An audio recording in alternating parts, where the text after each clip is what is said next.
You ever notice how some people will struggle quietly for hours instead of asking a simple question? They'll Google everything, double-check themselves, maybe even fail, just to avoid saying, "Hey, can you help me?" Maybe you're that person. You tell yourself it's faster, easier, or just not a big deal. But if that's true, why does asking for help feel so uncomfortable in the first place? It's easy to assume people who rarely ask for help are just independent, confident, or low maintenance, and sometimes that's partially true. But more often, it's not about strength, it's about conditioning. Avoiding help isn't always a sign of capability. Sometimes it's a learned response to vulnerability, and recognizing that doesn't make someone weak. It actually reveals a deeper level of self-awareness most people overlook. At the core of this behavior is something psychologists often link to attachment patterns and self-worth. People who rarely ask for help tend to have what's called an avoidant coping style. This develops when, at some point, relying on others felt unreliable, uncomfortable, or even unsafe. The brain is constantly trying to minimize emotional risk. When someone grows up in an environment where their needs were dismissed, ignored, or inconsistently met, they learn a powerful lesson. It's better not to need anything from anyone. Over time, this becomes automatic. Asking for help doesn't just feel inconvenient, it triggers subtle stress responses. Neurologically, studies suggest that social rejection and physical pain activate similar brain regions. So for someone wired this way, asking for help carries a perceived risk of rejection, embarrassment, or judgment, even if none of that actually happens. Their brain treats it like a potential threat.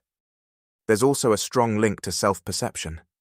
Many of these individuals tie their value to competence and self-sufficiency.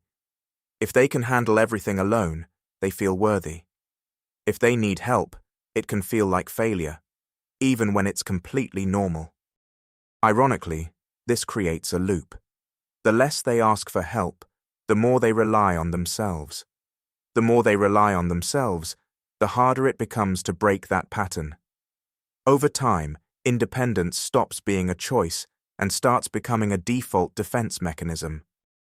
Research in social psychology has consistently shown that people underestimate others' willingness to help.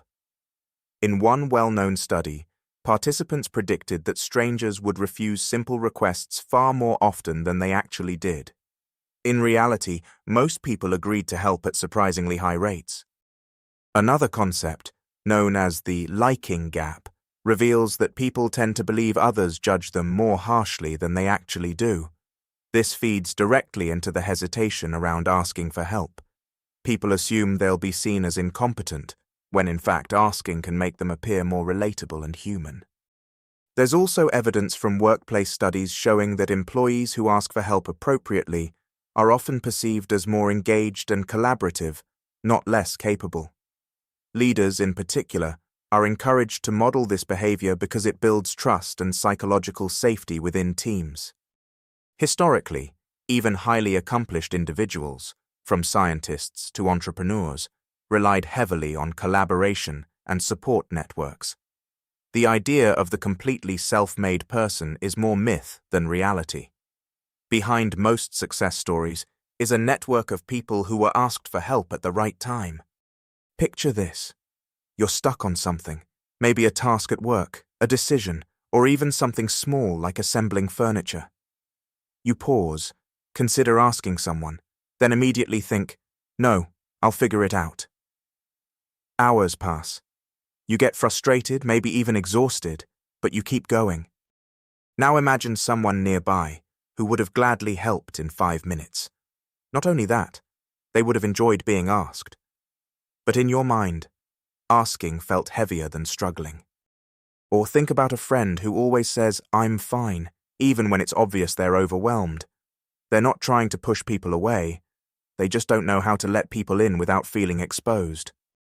If any of this feels familiar, it's not random.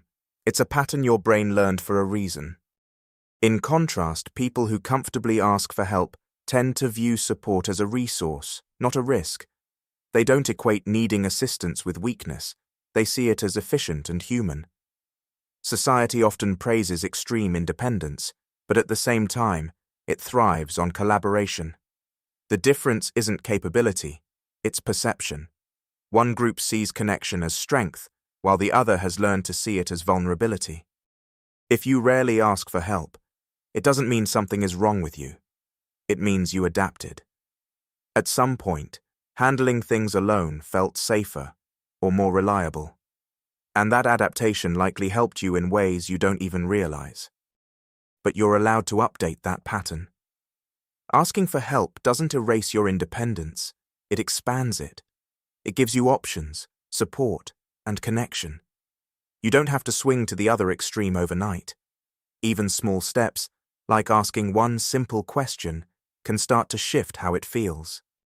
You're not losing strength, you're redefining it. If this resonated with you, there's a lot more to unpack about how subtle psychological patterns shape your behavior.